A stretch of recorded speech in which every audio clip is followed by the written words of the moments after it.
When the coffee shop exploded, I rushed in without hesitation to save my childhood sweetheart, Bob. He touched my disfigured face and wept uncontrollably. "Mary, if it weren't for me, you wouldn't look like this. If I ever betray you in this lifetime, I must be doomed to a terrible fate." But on the eve of our wedding, I saw his chat history with my best friend. I couldn't bear to live another day like this. "Betty, I love you. Once I get my hands on her inheritance, we can run away together." My best friend gleefully sent me Bob's alternate account. There were videos on it that I couldn't bear to watch. He captioned them, "Look at her disgusting face, like a female ghost. If I could redo life, I'd rather she never saved me." Unexpectedly, life truly gave me a chance to redo things. This time, as he wished, I didn't save him. I lay on the sofa sending invitations to family and friends, and Bob's phone nearby kept vibrating. "Bob, your phone is ringing." I called out twice, but he didn't hear from the closed kitchen where he was cooking. I struggled to get up, reaching for my cane. My movements were slow because of the explosion 2 years ago. Besides disfiguring my face, I had steel rods in my thighs, making it very difficult to move. I picked up the phone and was stunned to see a message from Betty, my best friend. Initially, Bob refused to add Betty on phone, saying he wanted to reassure me by not connecting with other women. I hesitantly opened the chat. But seeing their conversation, I could hardly believe my eyes. The sweet and caring boyfriend who always treated me so well, spoke of me in such vile terms. "I'm tired of pandering to Mary, can't stand another day like this. Betty, you're the one I love.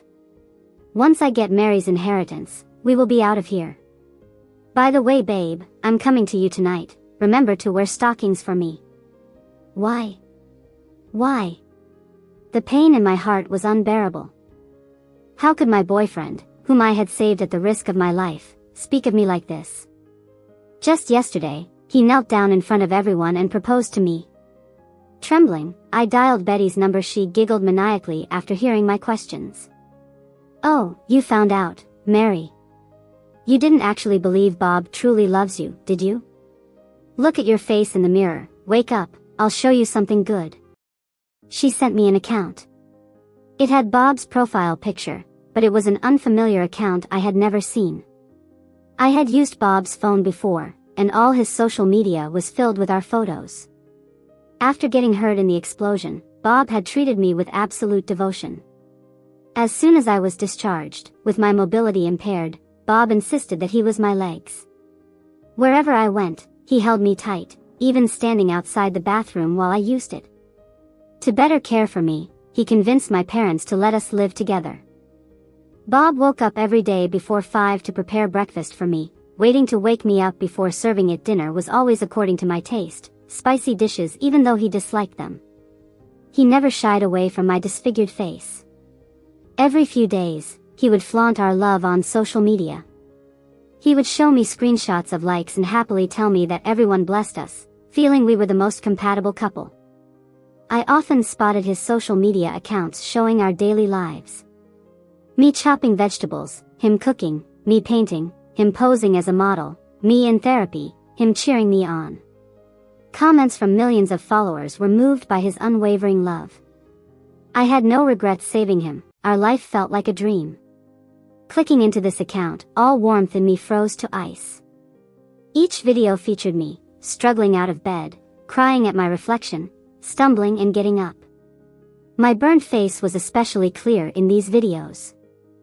Because of the explosion, my left side looked twisted and horrifying, enough to make children cry at the sight. Among these videos were Bob and Betty's sweet diary entries. Climbing mountains to watch the sunrise, surfing at the beach, even feeding pigeons in Prague together. I painstakingly watched each video. Ironically, the one with the most likes was me in a red dress. Bob had bought me that dress, claiming the vibrant red color suited me best. But the caption read, "Look at this woman in the red dress, once a charming and promiscuous vixen." The comments below were mocking, and some profiles looked familiar, Bob's friends who frequently liked our Instagram photos. Disgusting. I couldn't even eat a morsel of food. What truly hurt me were Bob's replies. She saved me by herself, not my idea. She's the one who insisted on rushing in. Every time I see her face, I have to throw up when I get home. It's disgusting. I couldn't help but laugh loudly. Bob came out from the kitchen, seeing me in tears of laughter. His face lit up with joy until he noticed the phone in my hand. His expression turned to panic. He dropped the dish he was holding, and lunged to grab the phone from me. I held on tight as he tried to wrestle it away, which led to him violently dragging me and smashing me to the ground. The scalding soup burnt my skin, the shattered shards tainted with my blood. Trembling, I lifted my head to look at the man carefully examining the phone. Why? I choked on my own voice. Bob's movements slowed as he finally turned to face me. He looked down at my disheveled form, an icy detachment in his voice. Yes, you saved me. But I've been with you for 2 whole years. Isn't that enough? Now that you know everything, I don't want to pretend anymore. If you're smart, transfer all the shares to me as compensation for my 2 years. You have no idea how difficult it is for me to see your ghostly face every day. My friends mock me behind my back, even ask me if I'm afraid to sleep at night. Look at yourself in the mirror, how disgusting. How can you stand beside me? If I were you, I would have broken up long ago. I've had enough, Mary. I'm grateful to you, but I can't force my feelings. Honestly, I've wished more than once to redo life. I'd rather you never saved me. I shook my head continuously, my nails scratching marks on the floor. Even if I had saved Bob, I had never once wanted to bind him forever. If he detested my current appearance, would just curse him as an ingrateful beast in my heart, then walk away. My family background and abilities were enough to support me without relying on anyone, let alone begging for pity. It was him who deceived me with a honeyed life of affection after my injury, only to now say, I'd rather you never saved me if life could start anew. You were nice to me because of my family's money. Isn't it? I won't give you a single penny. He sneered. I command you to leave my house right now. I don't want to see you anymore. Mary, did you think you're still the princess of your family, and I have to obey every word you say? Bob's face was obscured in the darkness, barely visible. A chill suddenly ran down my spine as I watched Bob closing in on me, feeling an inexplicable fear. My leg with the steel pins throbbed as standing was near impossible due to my weak state. The gate was opened, a purple lightning flashed by, accompanied by a thunder. My last memory was of a hand reaching out towards me and Bob's icy voice. What you give and what you don't, it's not up to you to decide. No.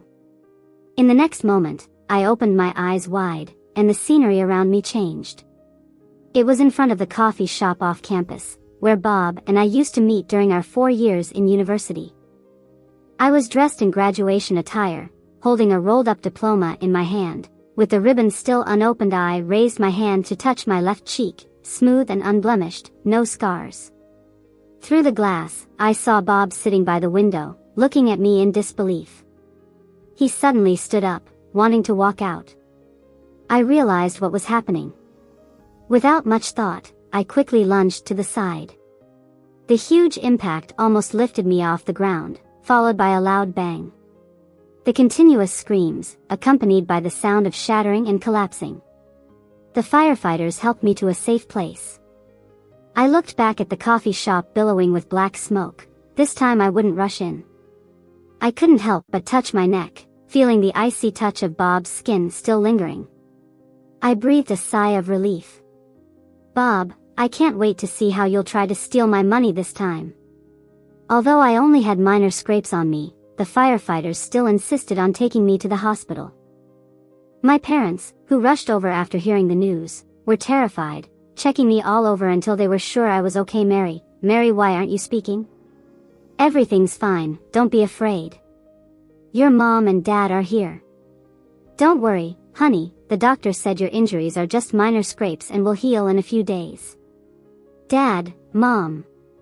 I hugged them and burst into tears. I hadn't felt much during the crisis just now, but seeing my parents made my tears flow uncontrollably. At this moment, I finally realized that the tragic fate of my past life had finally left me. From my mother, I learned that the coffee shop staff caused a gas leak due to improper operation, leading to the explosion. Just like in my past life, 4 people were injured in the coffee shop, with Bob being the most seriously injured and already taken to the emergency room. "How's Bob?" I asked. Our 2 families were business partners, and Bob and I had grown up together since childhood and liked each other. Our families fully supported our relationship, knowing each other inside out, and our personalities were very compatible. He's still in surgery, we don't know how he's doing. My mom patted me with a shiver of fear. I tried to suppress the smile that crept up on my lips, lowering my gaze. Let's go see him." Saying this, I pulled my parents towards the emergency room, walking briskly. My parents thought I was worried about Bob's safety, comforting me as we walked.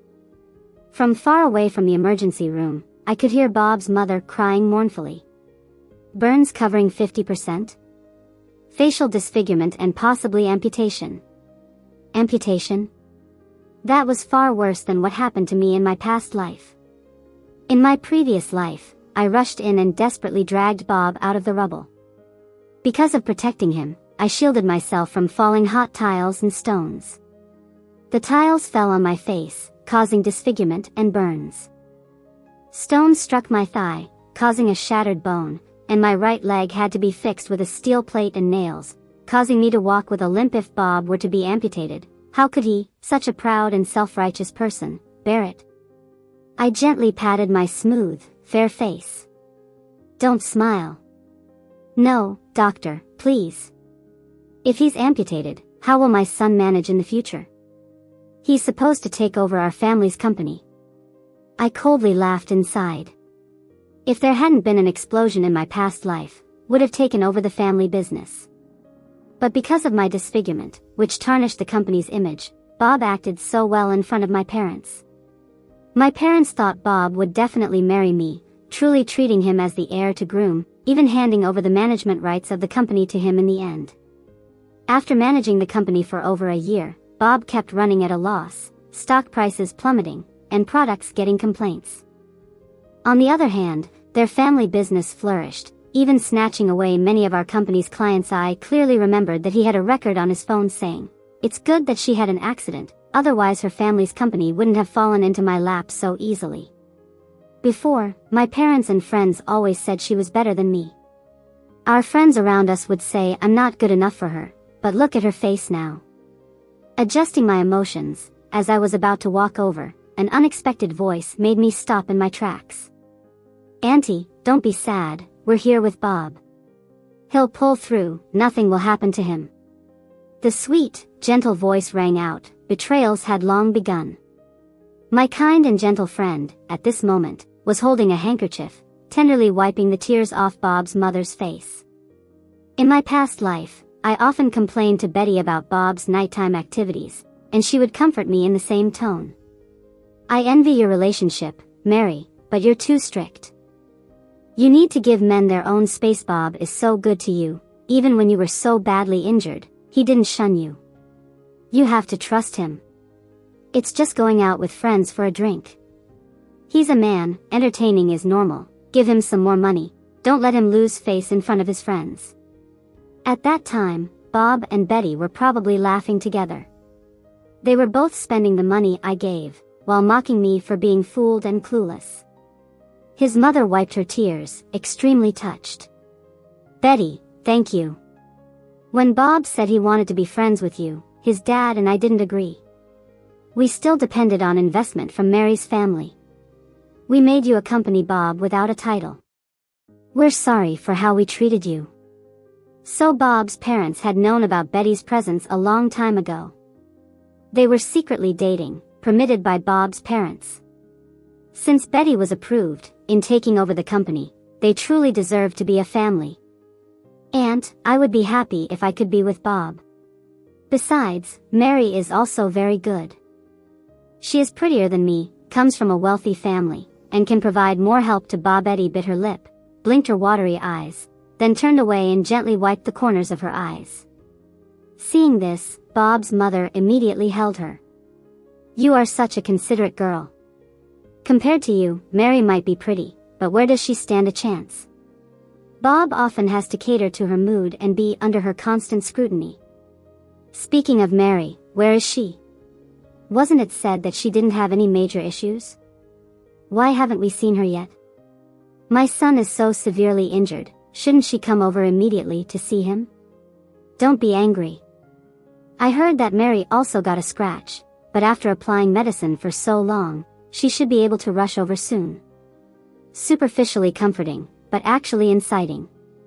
Betty's words weren't very astute, but Bob's mother was already on the brink of collapsing due to her son's injuries, so this deliberate provocation amplified in her mind countless times. A scratch, a scratch. How can that compare to my son's injuries? Why is it that she's fine, while my son is disfigured and needs amputation? It must be her fault, she has jinxed my son. In a past life, she tightly held my hand and said, "Mary, you saved Bob. Aunt is grateful to you for a lifetime. You are our family's savior." Some people are truly hypocritical and always like to pin the blame on others. Now, Mrs. Young doesn't care if I am innocent or not. It doesn't matter if I harm others, but if I harm her son, it's a different story. My mother was so angry that she was about to rush over, but my father and I held her back. I shook my head, smiling at them, and pulled them away. It's all right. Bob ended up getting amputated. His right leg was amputated cleanly below the knee. 3 days later, the hospital reported that Bob had woken up. I put on a new red dress, applied a delicate makeup, brought the freshly stewed chicken soup made by the nanny, and arrived at Bob's VIP ward. Sounds of things being smashed emanated from the ward, mixed with Bob's weak, furious voice. How is it possible? How could I be so badly injured? No, no. I should be perfectly fine. How could this happen? Bob, please calm down. The doctor said you shouldn't get agitated. His mother's voice trembled as she gently tried to persuade him. Bob, Aunt and I have been watching over you for 3 whole days. If something were to happen to you, how would we go on living? Unexpectedly, Betty was quite resilient. Despite Bob being disabled and disfigured, she chose to stay, hoping she could persevere. Her words carried deep meaning, but unfortunately, Bob wasn't in the right mindset to contemplate. Where is Mary? Bring Mary here, I want to see her. I opened the door and walked in. The red dress swayed with my steps, accentuating my fair cheeks.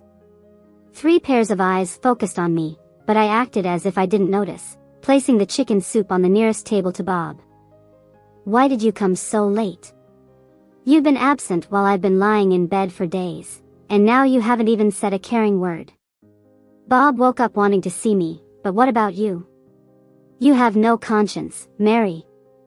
Before I could say anything, Betty rushed forward, lecturing me in a flurry. His mother also stared at me with ice-cold eyes, full of disgust, as if I had ignited her heart.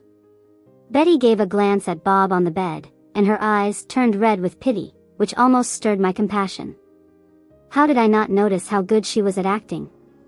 I purposely stood side by side with Betty, the neat and delicate makeup on my face contrasting starkly with the tired and disheveled Betty. As I expected, Bob didn't spare a glance for Betty, his gaze fixed on my red dress. I flashed a smile that amazed him. Bob, you're finally awake. My daily prayers to God must have worked. I carefully observed Bob. This was the first time I had seen him after the accident. Bob always had a considerate and gentle image in public, with eyes full of indulgence when he looked at me, a smile on his lips, but now, Bob could only see the ceiling. His face and body were wrapped in bandages, resembling a mummy. Broken pieces of a mirror lay on the floor, indicating he had realized the extent of his disfigurement. Considering how he was in my past life, it must have been hard for him to accept. When I spoke, he finally snapped out of it, then tried to sit up in excitement.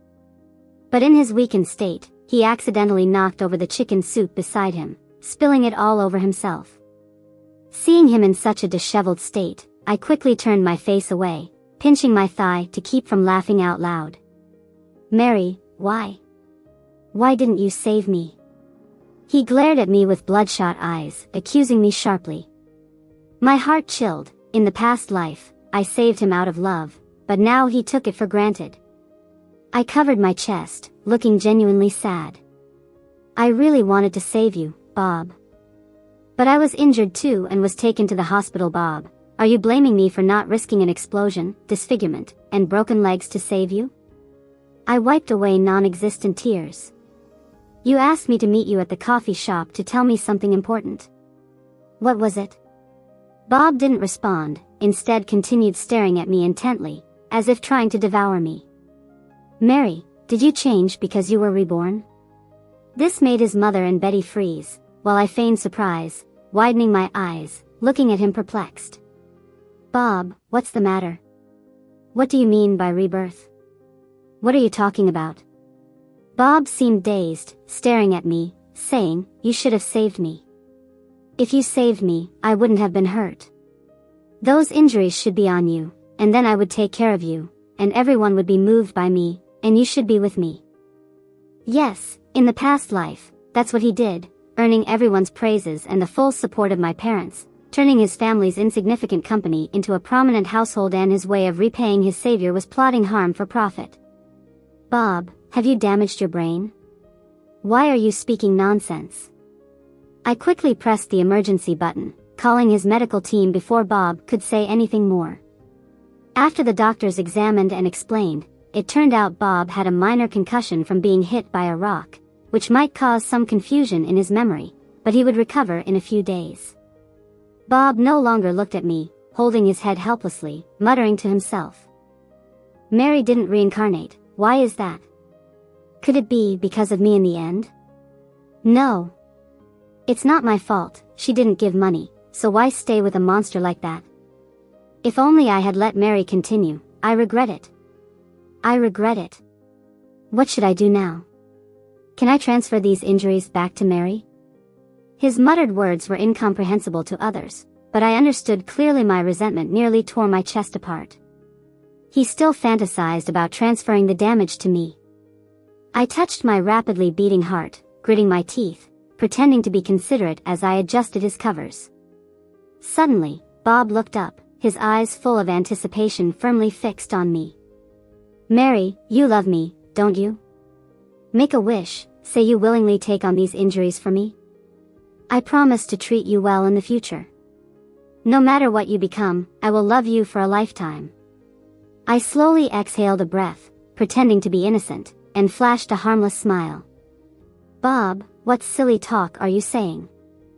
Don't worry, Auntie has found the best doctor for you. Even though your right leg has been amputated, with a prosthetic leg, you can still live a normal life. His mother rushed up, trying to cover my mouth. But it was too late. My words clearly entered Bob's ears.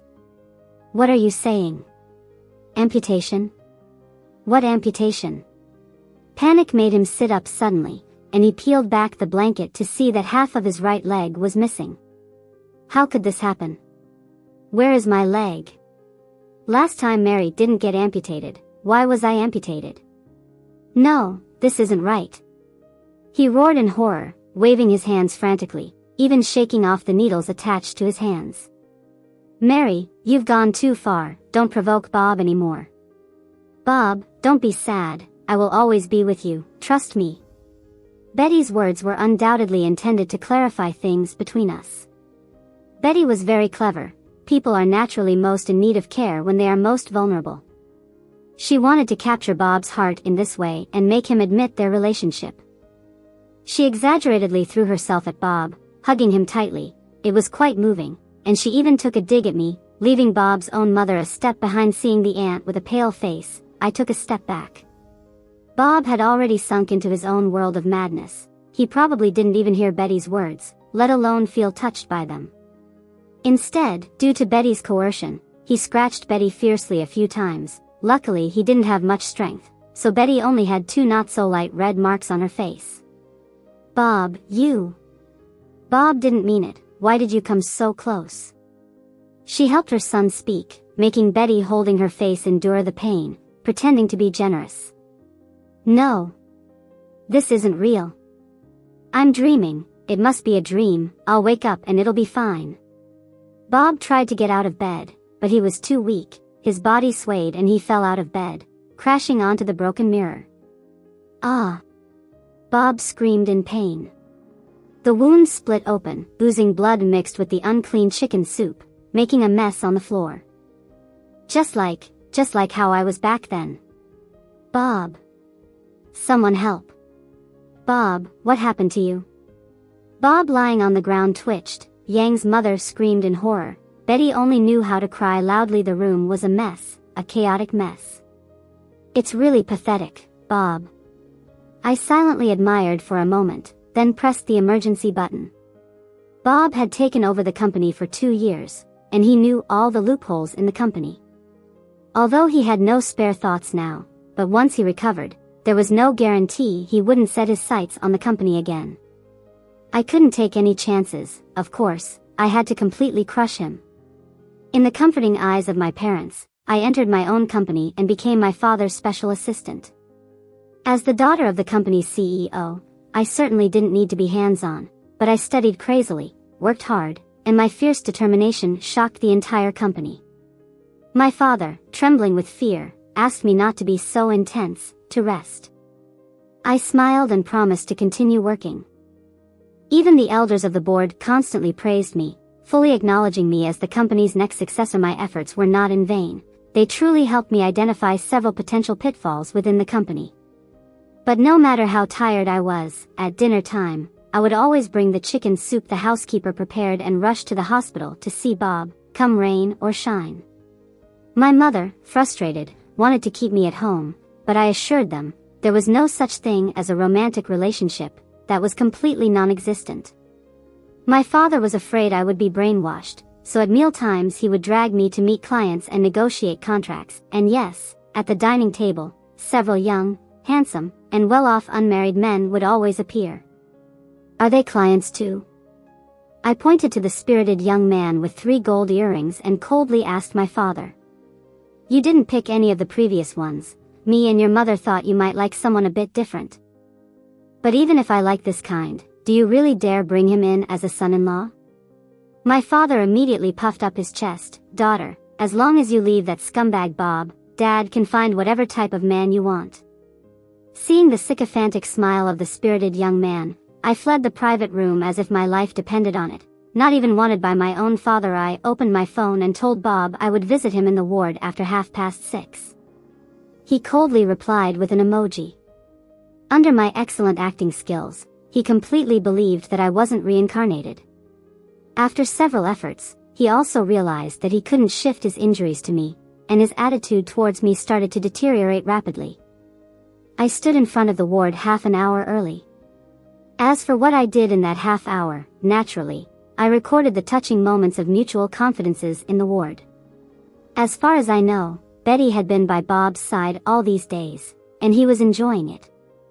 With 2 women loving him wholeheartedly, even competing and jealous, it greatly satisfied his male vanity. Although Bob accepted the fact of his accident, his temper became worse and worse. Perhaps that was his nature. He used to prefer to disguise it, but now he was just being reckless. At this moment, he was lying in bed, waiting for Betty to feed him grapes. I held my phone and carefully recorded this scene. Honestly, I truly admire Betty. After I was disfigured in my past life, Bob never kissed me again. Even in unavoidable intimacy, he would turn his head away. Looking back now, he was full of suppression and disgust, but I was too dependent on him, automatically ignoring the disdain in his eyes. But Betty was different. With Bob's face covered in a veil, she went up and kissed him on the mouth, showing no discomfort at all. Of course, with this emotional kiss, Betty could always receive generous rewards, new designer bags, sweet Dior perfumes, all sorts of luxury skincare products. After calculating the time, I knocked on the ward's door twice with force. After a 3-second pause, I walked in. Although the 2 had separated, Betty was still sitting very close, acting flirtatiously, stuffing a grape into Bob's mouth and then smirking at me triumphantly. I placed the chicken soup on the table, ignoring Betty's provocation. Bob showed a hint of embarrassment and swallowed the grape, then ambiguously tried to explain to me. Betty also came over to check that the nurse was taking good care of him. He coughed lightly again, his tone turning cold, filled with disappointment and reproach. "And you, what have you been busy with lately? It's been 2 or 3 days since I last saw you. You're my girlfriend, shouldn't you be by my side every day? Are you trying to leave me just because I'm disabled? Let me tell you, I can do just fine without you." As Bob spoke, he became increasingly agitated. "You think you can just rely on your family's money, wait until I recover, and you will have to beg me? Bet you're planning on emptying our family's wealth again once I'm back on my feet," he continued with a sneer. Betty quickly stood up to comfort him, shooting me a stern look in the process. I joined the company. "You know, I'm going to inherit the family business in the future, so I'm busy studying management now," I said, peeling an orange and handing it to him with innocence and coquetry in my tone. "Join the company? A girl like you learning how to manage a business?" Bob seemed shocked, pointing at me and shouting loudly, "When you marry me, all you have to do is stay at home and take care of the family." His relationship with Betty was no longer hidden, and now he was even thinking about marrying me. I turned to look at Betty, who was filled with resentment, fiercely pulling on Bob's bedsheet, trembling all over. Bob also noticed Betty's reaction and gave her a warning glance. "After I recover, you can talk to your father about letting me manage the company. I'll definitely take it to the next level," he said confidently. Watching him brimming with confidence, trying to follow the same path as in his past life, planning to drain our family's wealth again? Dream on. I almost couldn't resist spitting in his face. Bob waved his hand nonchalantly. "It's just an amputation. With today's technology, getting a prosthetic limb is no different from having a real one." These past few days must have been filled with a lot of self-reassurance for Bob. But is there really no difference? "Don't worry, Bob, you'll have a taste of it soon. Transfer some money to me. A friend of mine's girlfriend is pregnant and needs an abortion. She needs surgery fees and compensation for mental anguish." Betty gently pulled Bob aside, and he glanced around before adding, "And Betty has been taking care of me these past few days. You should compensate her for her hard work too. Transfer 100,000 to Betty first, and if that's not enough, I'll let you know." I nodded. "No problem, in 2 days then, as long as Betty is willing to continue taking care of you." 2 days later, Bob's bandage was to be removed. I was like a little girl eagerly awaiting to unwrap a gift, filled with excitement and joy.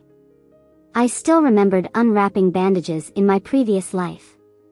At first, Bob tried to comfort me until he saw my half-destroyed face. A grown man himself, he screamed in horror and ran out of the ward.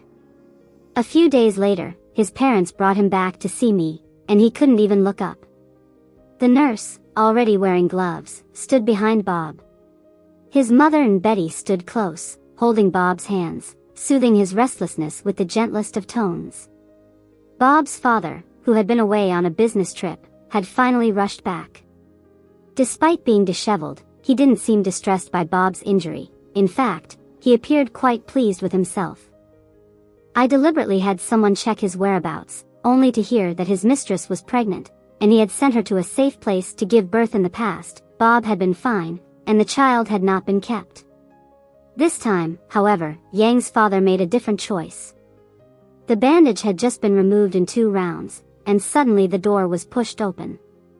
A group of 5 or 6 people walked in noisily, all of them being Bob's close friends. "Bob, we heard you're having your bandages removed today, so we came to cheer you on. Bob, is your leg injury okay now? When are you getting discharged? Let's go to that swimming pool together. I heard there are some new beauties there. Bob, let's go celebrate at the bar tonight. When you're all healed, shouldn't you treat your brothers to a meal?" If Bob could see their expressions now, his face would have surely turned dark. Through gritted teeth, he asked, "Who told you I was having my bandages removed today? Who let you come here?" The man leading the group paused for a moment, then casually grinned. "Didn't you tell Betty to inform us?" "Bob, of course, it was me. I informed them in the group chat. They wanted to see you for a long time, but you wouldn't allow it." "What's wrong with you?" Bob?" Bob glared fiercely at Betty, who looked puzzled. I, on the other hand, understood perfectly. Bob hadn't told his close friends about his injuries at all. With such a serious injury and an amputated leg, he was afraid of being laughed at. Having been in a secret relationship with Bob for a year, Betty was unaware. She had no idea how much this seemingly charming man valued his reputation. Before leaving last time, I casually muttered to myself, should I invite his friends to celebrate together? Upon hearing this, Betty quickly mentioned Bob in the group chat to all his friends, fearing that I would steal a march on her. Today, I dressed elegantly, hiding near the farthest door from Bob, watching the group of people interact insincerely, making me look forward to the unfolding drama. Bob couldn't find a way to tell them to leave, as they were all deeply involved in his family affairs, with the leading man being someone he couldn't afford to offend. Sitting in a wheelchair, Bob tightly grasped the handle, his eyes like knives piercing Betty, all while the nurse began to unravel the bandages from his head, one loop at a time.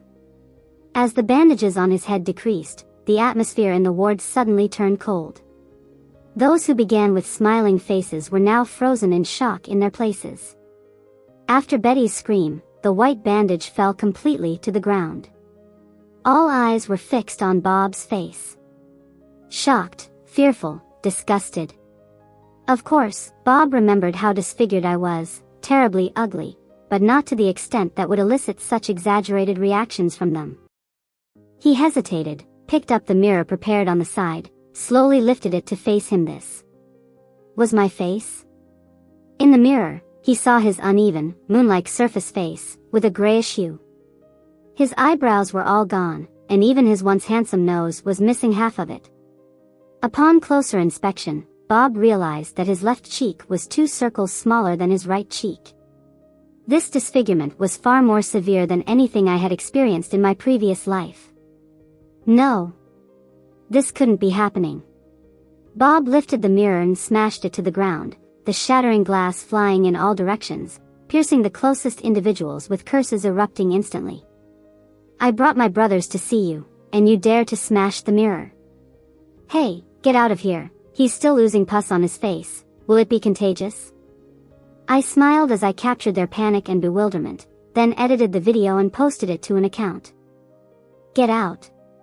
Get out all of you. Bob roared, almost breaking into a hoarse scream, as he began frantically smashing everything in the hospital room. Bob's parents, friends, and the woman he loved all passed by me with different thoughts, quickly leaving the room. Exhausted from the destruction, Bob clutched his head, gasping heavily. How could this happen? Mary's face wasn't this severe back then. I don't want to end up like this. I don't want this ghastly appearance. He kept asking why, but no one could give him an answer. I walked over slowly, took Bob's phone, and opened the account where the comments had reached thousands. I gently patted Bob's shoulder. As he looked up in his confusion, I moved the phone in front of his eyes. Look, they are all praising your strength, they all hope for your speedy recovery, their best wishes for you and Betty's lifelong happiness. My voice was gentle and tender, but it couldn't mask the malice in the comments. This man is scarier than Voldemort. I will have nightmares after seeing this. If I turn into this, I'll jump directly from the 18th floor. Bob, look, everyone hopes you can live well. Bob lifted his face, meeting my gaze with shimmering eyes. His whole body started trembling, like a severe Parkinson's patient. Mary, you know, just like me, we're both reborn. What are you talking about, Bob? Why can't I understand? He tried to grab my arm, but I dodged it. Bob, you are disgusting, don't touch me. I circled around the room, rubbing my face with both hands. It's a good thing I didn't go in to save you, or I would end up like you. How could I live like that? Seeing you makes me want to throw up, it's disgusting. I laughed loudly and repeated, disgusting to the extreme. Mary, I was wrong. I was wrong. Let's get back together, let's get married, let's register tomorrow. Bob broke down, trying to stand up but forgetting his right leg was already gone. Bob fell to the ground, curling up in agony, groaning incessantly, but I wasn't ready to let him off the hook. Bob, look at your face in the mirror, how repulsive. How dare you want me to stay by your side? But, you don't need to be too sad, without me, you still have Betty, right? You two are so in love, she won't mind your ugly face. I squatted down in front of Bob, raising his chin with my hand, carefully examining his destroyed face. Bob, do you believe in reincarnation? Before he could answer, I continued, if you hadn't tried to kill me back then, I might still be enduring all of this in that ghostly appearance for you. As I finished speaking, Bob's eyes widened with horror. You. I grasped his neck with my hand, reminiscent of Bob before his rebirth, choking him. If I strangle you now, will you still be reborn? Before he could react, I suddenly released my hand, losing the support of my strength, and he collapsed to the ground. That would be too easy for you, I thought. You are most suitable in this state now, Mary. Mary, forgive me, please, I love only you. It was my momentary madness, my confusion. I stood up, brushed off the non-existent dust from my dress, and opened the door of the hospital room. Bob collapsed completely, crying loudly, crawling towards the door in an attempt to stop me from leaving. No. Mary, don't leave me. Mary, please, please. I simply turned my head and uttered a despicable insult before closing the door on his hysterical wails. I instructed my father to withdraw the funding for Bob's company. Without our family's support, their financial chain rapidly collapsed, declaring bankruptcy in less than 2 months. I provided Bob's mother with the address of Bob's father's mistress. Before she became rich, she was a hot-tempered woman, and she brought along several people to the mistress's door, causing a huge scene that became public knowledge. Yang's father, resentful of his wife for losing their son, surprisingly testified in favor of the mistress in court. Though the judge did not consider the testimony, Bob's mother was still sentenced to 3 years for intentional harm. They all descended into chaos like a pot of porridge, and no one cared about Bob, who was still in the hospital. The once envied Yang was now someone not even a nurse would spare a second glance. When the war finally subsided, his father remembered his only remaining son. He took out what little money he had left and fitted Bob with a prosthetic limb. With the new prosthetic, Bob's mobility was extremely difficult, limping with a cane worse than before. Due to his disfigurement, Bob almost stayed home every day. If he had to go out, he would cover his entire face. He became increasingly insecure and sensitive, his mental state becoming extremely fragile, exploding in anger at the slightest provocation or if anyone stared at him a bit too long. Time came quickly to the eve of the wedding from the previous life. On this day, I specially sent Bob a big gift.